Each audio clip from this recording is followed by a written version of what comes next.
प्रेक्षक हो, तुम्हाला माहिती आहे, पारंपरिक पद्धतीने खवा निर्मिती करण्यासाठी म्हणजेच खवा निर्मितीसाठी ज्या भट्ट्या वापरण्यात येतात, त्यासाठी प्रचंड प्रमाणात वृक्षतोड केली जात असे.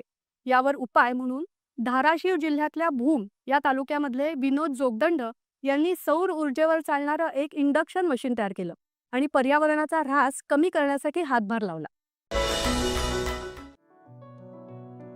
धाराशिव जिल्ह्यात भूम तालुक्यात दुधाचं उत्पादन मोठ्या प्रमाणात होत असल्यामुळे इथे वर्षाला पारंपरिक पद्धतीनं 50 ते 60 टन खवा निर्मिती होते आणि त्यासाठी सुमारे 10 लाख झाडं तोडली जातात. महाराष्ट्रातल्या इतर काही जिल्ह्यातही पारंपरिक पद्धतीनं खवा निर्मिती करण्यासाठी मोठ्या प्रमाणात वृक्षतोड होते.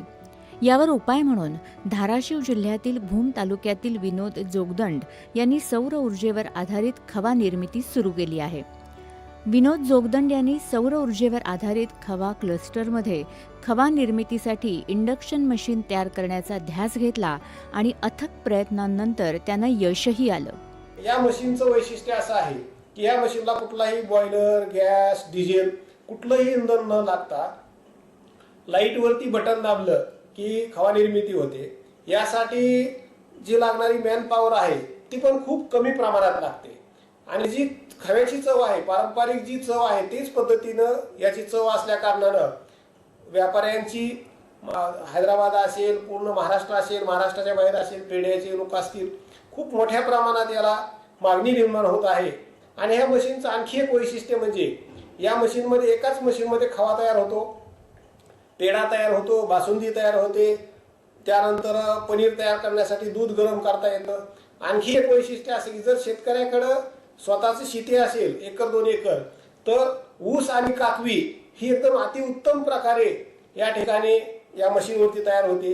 एकच मशीन अशी मल्टीपर्पज आहे. तुम्ही दिवसभर खवा निर्मिती केली आणि रात्रभर गूळ आणि काकवी निर्मिती केली तर 24 तास मशीनचा वापर करून आपण खूप मोठ्या प्रमाणामध्ये आपला स्वतःचा व्यवसाय वाढवू शकतो. यामुळं ही एक मल्टीपर्पज मशीन आहे. त्या मशीनचा वापर करून प्रत्येकाने आपला व्यवसाय वाढवावा, पर्यावरणही वाचवावं. या इंडक्शन मशीनमुळे खवा निर्मितीसाठी दूध कमी लागत असून वृक्षतोडही कमी होत आहे.